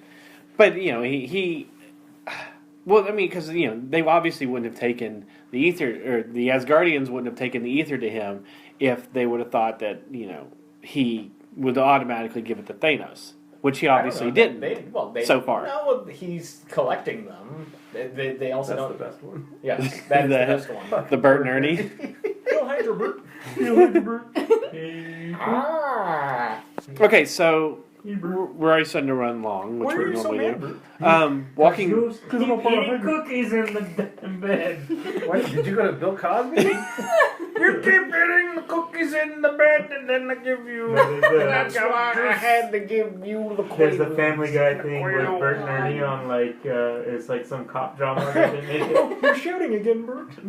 I saw an article. Cookies in the bed. I saw an article that was from BET or something on Facebook the other day about Charlie Sheen can have sex with all these women and not tell them that he has HIV and still have his shows on the air.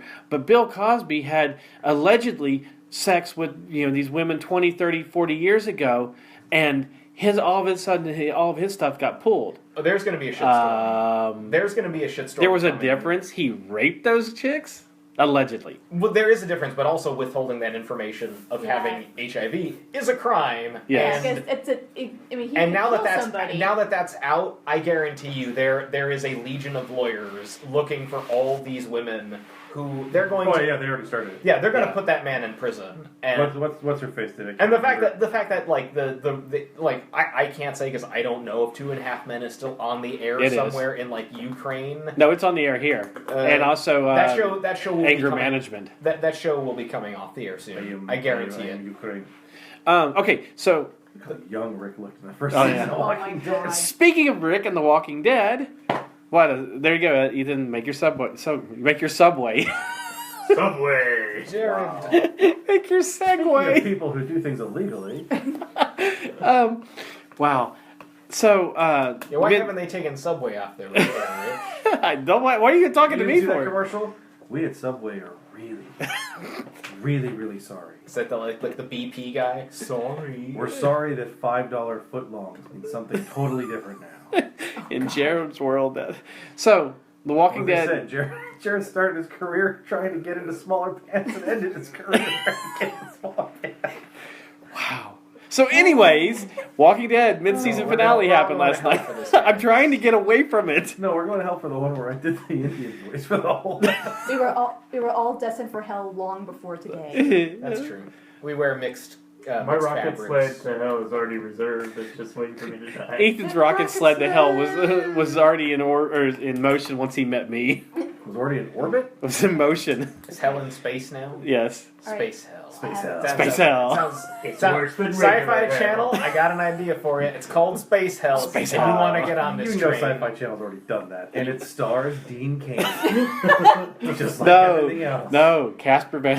No, Dean Cain is more Casper Van Dien, he's married to royalty. He doesn't have to act in anything anymore. Dude, he was in Alan Tunick's Con Man. He just played a bartender. Didn't have any lines or anything. He doesn't have to do anything. He's married to like a duchess or something. Yeah. And it's like yeah, you can be a bartender in Con Man and just have nobody say anything, and it's just hilarious. It's like, this Casper Van Dien.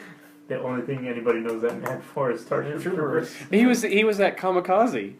He was at one of the small booths. Was he? I remember seeing him like one year at Comic-Con. Like we were in line for like it was like one of, I think like maybe last year we actually stayed for the. Matter of fact, it was right when we Masquerade. ran into you. And he was walking down the hallway, and it's just like a line of like 3,000 or 4,000 nerds, like like just shouting quotes from Starship Troopers, and like it's like Rico's Roughnecks, and just like the only good bug is a dead bug, and he just looked like he looked. Why so... did I do another movie? I'm very terrible with names. Who was he in Starship? He was Johnny Rico. Johnny Rico. He was okay. Mr. He was, Handsome. he was one of the 10 completely wooden people that were in him, and put him and Denise Richards in a room and try to act out of that. Speaking of which, did you see where Daisy Ridley said that J.J. Abrams told her that her acting during The Force Awakens was very wooden? Well, then she fits in the Star Wars universe. So, Walking Dead mid-season. Subway. Walking Dead mid-season finale happened last night. Yes.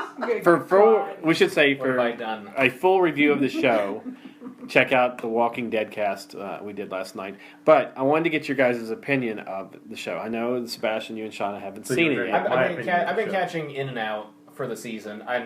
You're not going to Subway anymore? Not going to Subway anymore. I'm a Jersey Mike's man. You're a Togo's. Togo's. You are Brought to you by Jersey Jersey Mike's. Oh, and by the way, Chris, thank you for getting me addicted to Jersey Mike's. I can't go back to Subway now. When did I get you addicted to Jersey Mike's? When you had like a bunch of sandwiches at Earth 2 once, and then you're like, here, come have the sandwich. It's okay, Shauna, you're too old for Subway anyway. Yeah, I am.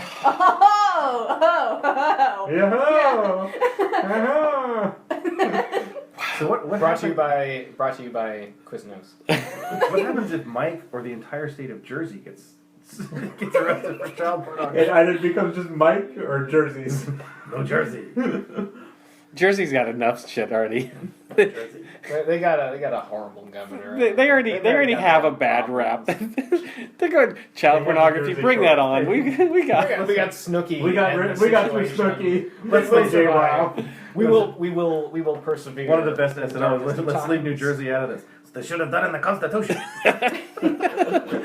Okay, so Walking Dead mid-season finale. Yeah, it happened. Were you fulfilled? Did you feel like me where you felt like you're getting a blowjob and she just walked away towards the end? At the end of that, I'm just waiting for Jeffrey Dean Morgan ever since they announced him. So I'm just like, all right, I got season 6 to look forward to. Let's see. So her kids are crazy again. Yes. Both of them. There's a lot of coral. Poor Coral. You have something that should be an action sequence and it isn't. Mm-hmm. There's not a lot going on. The only, to me, compelling thing is Morgan and Carol. Because I found that fairly interesting, although you knew how it was going to end. Yes. So, I don't know. I mean, it's kind of... White Chocolate texted me, he's like, so is that the most ho-hum of all the mid-season finales that you've seen? Yep. Like, yeah, kind of, because it's a lot of people, it's a lot of, locked room scenarios. We're in a house and we're waiting and... To me, it looked like they got to there's a certain point in the comic book that happens that's like immediately after this. And it looked to me like when they got to this part in the script, they went, oh, look, we're looking at the comic book. Oh, if we turn this page, we can't do this yet. No, we can't. That's an interesting. I don't know. Which would have been a perfect mid-season finale. I've not seen. I haven't seen the mid-series, but I can't comment. But for me, like from just television viewership standpoint, Walking Dead's the biggest show on planet Earth. I don't think they need a cliffhanger mid-season finale anymore. or at all. It's just people already know to come back to Walking Dead. Well, so that's the why thing, is bother? I don't think it's a cliffhanger thing, but if you're selling it that you're going to be off the air for 6 months, this isn't a great episode to walk away from. Right. Because if you're not going to give me a cliffhanger, give me a resolution. Yes. And there's no resolution in this. That's what I'm saying. Well, It's a thing. cliffhanger in just the sense of either something shocking has to happen, or you give me a resolution of something. And what we've said for a while is it kind of feels like the mid-season and the end of season have been flipped for the last couple of years, where you're like, well, the prison thing was a mid-season finale with a resolution of all of them leaving the prison. The prison gets attacked, and then the Rocker's there, and everybody leaves. That's your mid-season finale. You're like, okay. And then your end-of-season finale is when they're stuck in the train car. Like, this isn't a season. You know, it's kind of, they're just like, who cares? We're doing 8 episodes at a time or whatever they're doing. Right. And we're calling that a half of a season because we don't want to be, we want like the first season's only 6 episodes. I don't know. It just, to me, this mid-season finale, it didn't make me want the show to be back tomorrow. It's like, you know what? I can wait till February. It did for me because I'm just basically saying that doesn't fulfill one. No. I mean, it feels like there should be one more episode before the mid-season. That's what I'm saying. That would be the mid-season finale. If you're talking about, does it make me think that there should be an episode next week? Yes. Yes. And that's what I said last night. It's like, we were talking about that last night is where we were saying, that it's similar to the way that season 4 ended and season 5 started. That first episode of season 5 should have been the season finale for 4 because it wraps up that story of Terminus. They left Terminus. Carol saves them, from Terminus. Yeah, it's just... Like, that should have been season 4 I mean, finale. I'm watching this and going, there's nothing is resolved. Mm-hmm. There's nothing in it, because I think you have to have either a resolution where you're satisfied and saying, okay, I can't wait for the next season because I want to see what's next after we now wrapped up whatever sort of stories we have here. Right. But there's still a lot going on. Or you have a cliffhanger. That's what makes you go, oh my god, I have to wait 6 months for this sort of thing. Mm-hmm. I'm sitting there going, I have to wait 6 months just to find out if they can get off the porch. Yeah. See, it's like, and like when you look at it, you kind of, Mom, well, we know that kid's going to die. Right. Because he's an idiot. And then all hell's going to break loose and everybody runs around. And to me, if they would have ended it with Carl getting shot in the eye and he says, Dad, and you see him fall, and that's where it ended for the mid-season, you would be going, oh my God, what did Carl die? I don't think they're ever going to shoot out Carl die. That's what Ethan thinks. It's just too much. It's too much. It's the same reason that you can't take Rick's hand on TV. Yeah. Well, you can with this because it's an eye. You put a patch over. You put a bandage over. Right. But it's also mutilating a child. I know. I'm not saying so much that, but it's also the idea of like the makeup applications alone. Not only that, but look how much makeup they use for.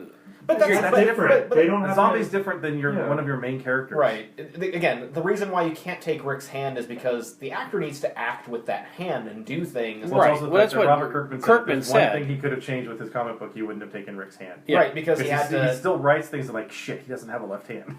Yeah, it's like he's talking about how he's tried to have Rick button up his shirt, and he goes, "Oh fuck, I can't have him do that," or open a can of soup or something, Right, and it's the thing. It's like I can see them wounding Carl, but nothing that is a disfigurement. Well, I'm not talking the way they did it in the book. Obviously, is they ripped off basically half his head. Half his head. He's got a giant. It's hole not. in his head. I'm not saying it's going to be like that. They'll do the eye, but it won't be to the extreme that they did in the book. You'll have him with one eye because when it gets later on with the Negan stuff, it becomes something important. Also, you have to think, even with the eye patch, David Morrissey said so many times that how difficult it was for him to act because he has his eye patch. Yeah, you lose depth perception. It's hard for the actor to view a great performance. Well, Carl as Carl is in it, especially this season. You're asking an actor to act with an eye patch for God knows how many more seasons. Yes. It's not like doing a movie. No, that's true. I get that. I just think they're not going to do it. Then last night, once they strapped Judith to him, I was like, okay, they're not going to do the eye. They're going to kill Judith. But it's also the same. But it's also the same thing when they took Herschel's leg in the show. Just how much you have to work around that. The actor's lucky because he only had something like 6 episodes or something left. Yeah. No, he did a season and a half. He did a while. Okay. Yeah, it was almost 2 seasons with it. Okay. Yeah, but he wasn't also doing. But it literally becomes a crutch. Right, in the show, because it becomes so hard to write. No, but also for like Herschel's character, he was an old man. What is he doing? He's just sitting around doing nothing anyway. Right, and it's not like he's running around. Him sitting in a rocking chair is easier to digitally remove than like if you take Rick's hand. It's like, well, now he can't shoot a gun. Right. Well, I mean, there was obviously. He can't shoot a gun anyway. Look, I love that revolver, but that's the most impractical piece of shit you have in a zombie.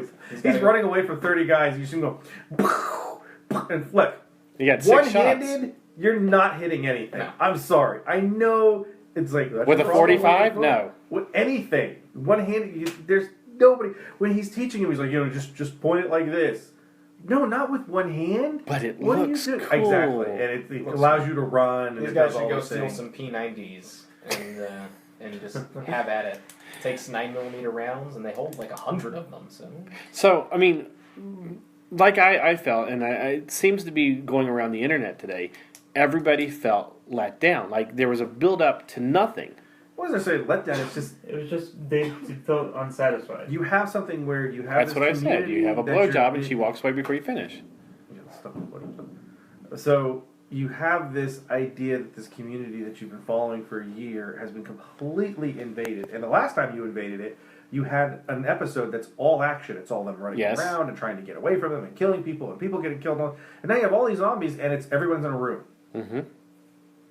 Rick and with some of the most inept people that there are in the building. With the exception of Carl and Michonne. Rick's in with some people. The nurse is in with the wolf. Again, Carol and Morgan being the only kind of interesting thing is their philosophies of it really shows the dichotomy of their philosophies and who's right and who's wrong. And the Glenn stuff with Enid is kind of tired now too. It's like we get it. You want to survive. She doesn't. She's definitely fulfilling the Sophia role in the book now. But it just takes it with it. It's just whatever. So I mean, it's not one of those things where when you saw this last night, you went, okay. I know there's not another episode, so you know what? I can wait till February. It's not a big deal. I've got other things that are going to preoccupy my time. I'm not where I need this to come back. I'm someone that isn't that Walking Dead obsessed either. Like I'm basically watching them. But as a show, if this was Justified, you weren't waiting for Justified to finish up. If they left off with this show like this, I mean, an episode like this. Justified didn't. Justified had season arcs. Right. But what I'm saying is, I'm trying to put it in a perspective that you would go, yes, I know this show's going to be gone for 4 months or whatever it is. I need to have it come back. I can't wait that 4 months. I want to know what happens. Where now you watch this one, you went, well, it's not the same thing because when February gets here, it'll get here. Justified didn't do that. I understand. I'm just trying to. But that's the thing. That's the point. Is that Justified didn't do it. They really had any mid-season. No, they didn't. I'm just saying. Hypothetically, if Justified did an episode like this, how would you take that? That whole point is moot. Okay, so if Gotham, because they didn't do it. That's what I'm saying. Is watching the way that Justified set itself up. I was trying to find a show that he's passionate about. Was as a single season. There's a reason I'm passionate about it because it is better done to me than Walking Dead because they set it up as we're going to do a season. We're going to start in January. We're going to end in June or whatever. Yeah, right. Mid-seasons are all just mid-season was you have an extra week or 2 weeks rather than we only have enough money to shoot 6 episodes or whatever, and then we got to give all these guys time. Whatever it is that gives Walking Dead the impetus to break in these seasons. If you're going to do that, you have to do it in a different way, than what you're doing in regular television. Right. So your mid-season is really a season ender. I mean, like we said, all these little things are seasons. Yes. Yeah, you're correct. It's not, you're talking now, each one of them is 8 episodes. Right, but even then, like, what are we really talking about in a season? How do we define a season? Do we define it as a season by what they tell us is a season? Or do we define season by time? Do we define season as, like, what makes up a season? If a show is gone for more than 6 weeks... Shouldn't that be a season? Should that be that's not a season? If a show's on for however long it's on, and then it just disappears for 6 weeks, and then it comes back... Whatever it was on was a season, whatever it was in the other ways. It would be like South Park saying that seasons 9, 10, and 11 are actually one season, even though there's a year between each episode. Well, that's why, like the BBC or in Great Britain, they consider them series. You don't have a season. You have, even if they take a break in the middle of that, you have a series, and then you have another series. So you'd have this would be series 6. Coming back in February would be series 7. That's just defining it differently. It's the same word that means it's a different word. But you don't have it's not considered one whole series or a season. It's because you're defining it differently. That's what I'm saying. It's what do you define this as a season? We used to define a season as October to May. Yes. You started in the fall, you ended at the end of spring. That was a season. And you had time off for Christmas and whatever. You had all the stuff in between, and you had repeats and whatever. Yeah. Like, what makes up a season? Remember when the first time we looked at like the G.I. Joe DVD? Season 1 is 183 episodes. Right. What the hell is this? And it's a whole bunch of years. It's just that's what they considered a season because they were all in constant production. Correct. For that amount of time. That's what they defined as a season. These are all in concurrent production. Right. Well, they considered a season was a whole year.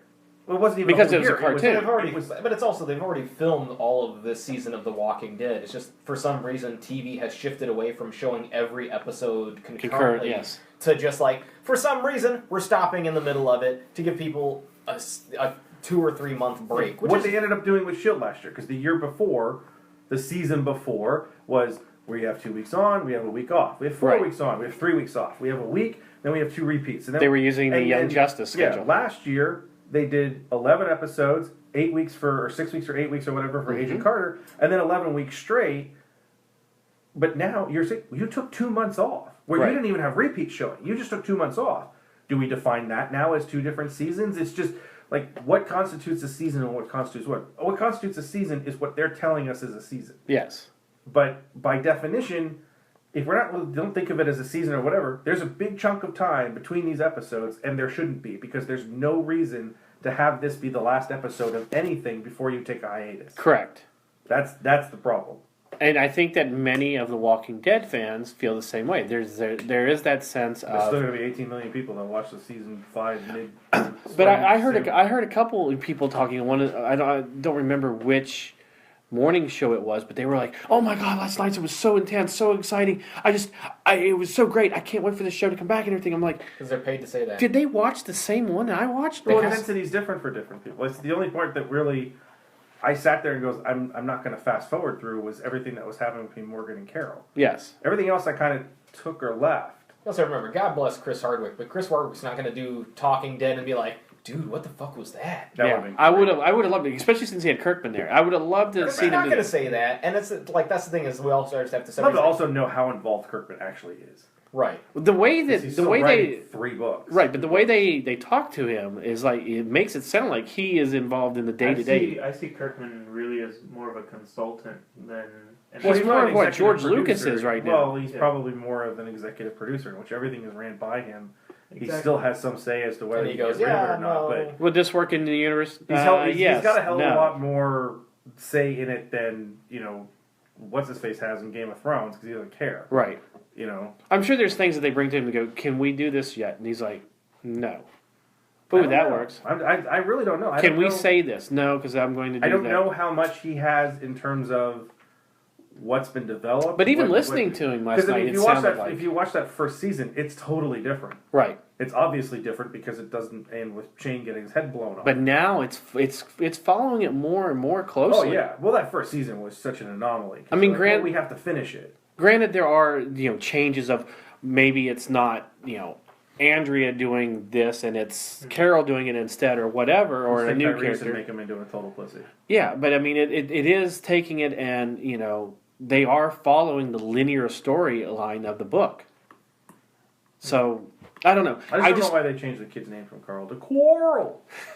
Quarrel. It's funny is everybody, even Kirkman was on Talking Dead last night, and he was talking, which is funny because we were talking about this last night too. Is no one refers to him as Robert. Like they had Jason Alexander on there, and he's like, we'll be right back with Jason. How do you have Jason Alexander on there?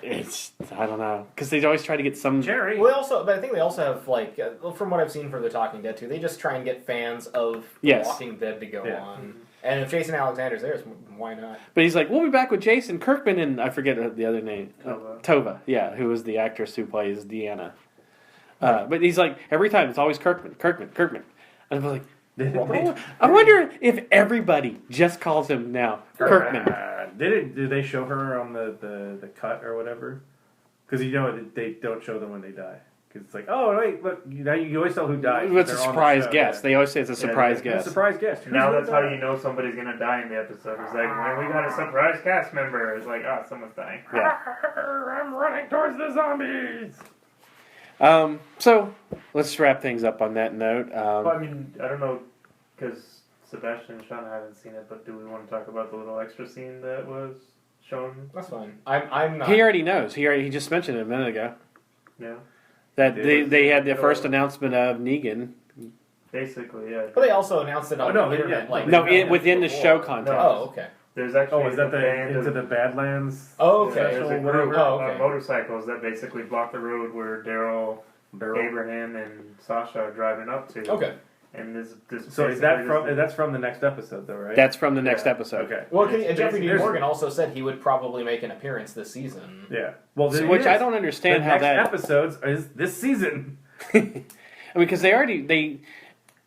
I don't think Ethan made a good point about this last night, because I was like, well, they made the announcement of Jeffrey Dean Anderson being Morgan. Jeffrey Dean Morgan. Oh, I mean, yes. You trying to make MacGyver into? Yes, I am. Dean Anderson. Richard Dean.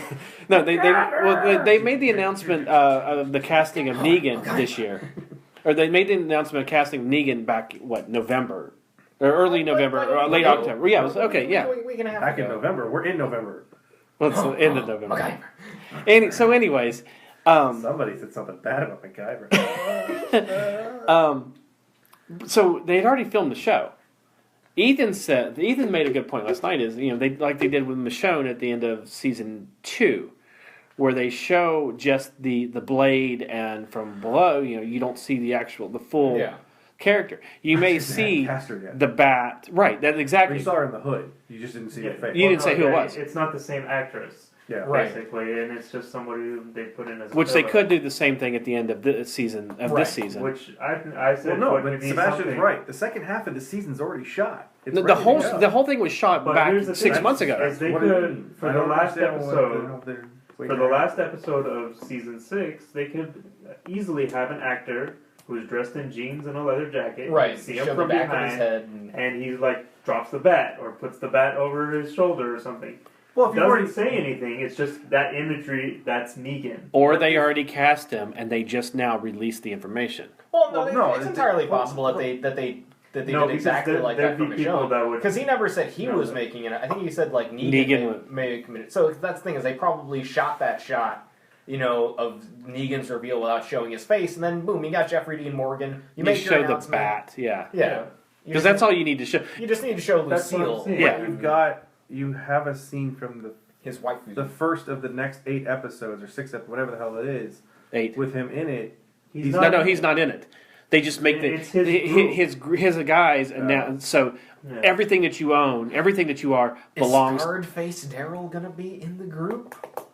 You mean the Daryl of 2 universes? Are we gonna get Crossbow Guy from the comics? Yes, he's already been in it. Okay. They already let that. Their AMC let that slip. Okay, so it's going to be Scarface Daryl versus regular Daryl. We should get the same actor to play both characters and just throw people on. Do you know the two people that Daryl meets that steal the bike? Yeah. And steal it? That's Dwight. That's Dwight. Okay, so it's not him, not the actor. They should have gotten him to play both characters. But yeah, basically, So we got to see Dwight before he gets back to Negan, and now we know why he gets the scar and everything like that. So basically, this scene was just the group blocking the road. Just basically with a nice long monologue by the guy who was basically saying anything that's in that truck, the gas, the green corn, anything in your pockets, the napkins that you have for an emergency, blah blah blah.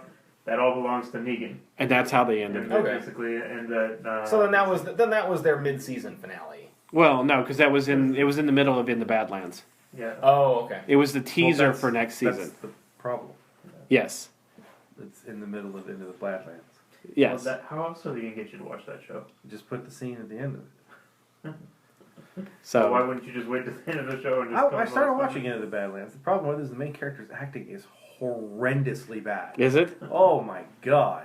I mean, I know he's supposed to be fairly stoic and what have you, but Okay, so on that note, let's wrap things up. please, as Ethan told everybody last night, make sure you comment. If you have anything to say about The Walking Dead or your Richard pick, Dean Anderson being in The Walking Dead. your pick of Marvel villains, and who do you think? If you think we're just totally full of shit as far as who we think are good Marvel villains, and if you think Ronan is the best Marvel villain, give us a reason why. Don't encourage that. Then it'll be like YouTube. And comments. we will tell you why you're wrong. And then make sure you leave us a comment on Facebook.com/Nerdables. I was doing very good about that for a few weeks. We're also on Twitter @NerdablesShow. Check out www.nerdables.com. Or leave us a comment on iTunes, SoundCloud, or any of the other places that we are able to be listening We're lonely. to. We need people to talk to us. I'm so lonely. So lonely. Why is everyone so stupid? So for Chris, Ethan, Sebastian, Shauna, Hans Brick. Arabella, you going to tell them bye? Bye. Bye.